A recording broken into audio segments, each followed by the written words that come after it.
Alright guys, so we've got our fuselage tail on and we're getting ready to do the landing gear reinforcement plate.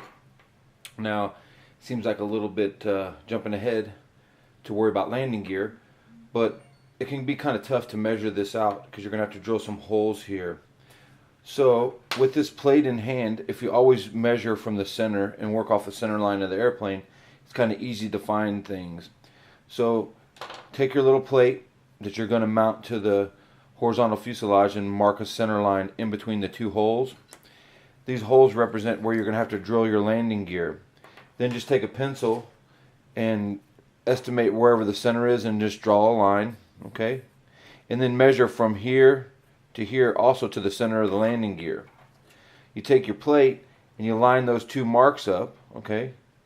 You can see that the center mark on the landing gear plate and the center line on the actual landing gear itself will line up. You just slide this up into place, kind of pinch it down with your finger, and you can see your line through this kind of cloudy colored plate. Okay, and then just put your pencil in there, mark a couple holes, pull it off, and make your final marks. Now these are going to be the marks for your holes that you're going to drill in this to mount this landing gear to this plate later on in the build. But yeah, that's just a quick tip on setting up your landing gear and your plate all in one quick step.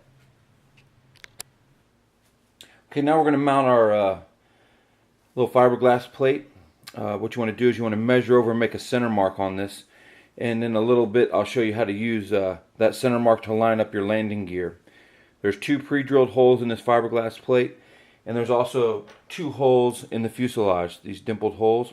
Now those holes aren't exactly the same as this plate, they're a little wider, but if you come in and make a center mark on the fuselage with your pencil, you can use a straight edge across the leading edge to keep it square so it's not curved or crooked, and then make some register marks after you've got it all kind of set up. Take some welders, put it on the plane, welders, and put it on your fiberglass piece, and then just put it on your register mark that you make with your pencils just to keep everything square, and just tighten it down to the fuselage, pull it off, let it sit for about 10 minutes, and then when you go to lock it back down, it will stick like it's welded on, hence the term welder's glue. Alright, that's it for this step.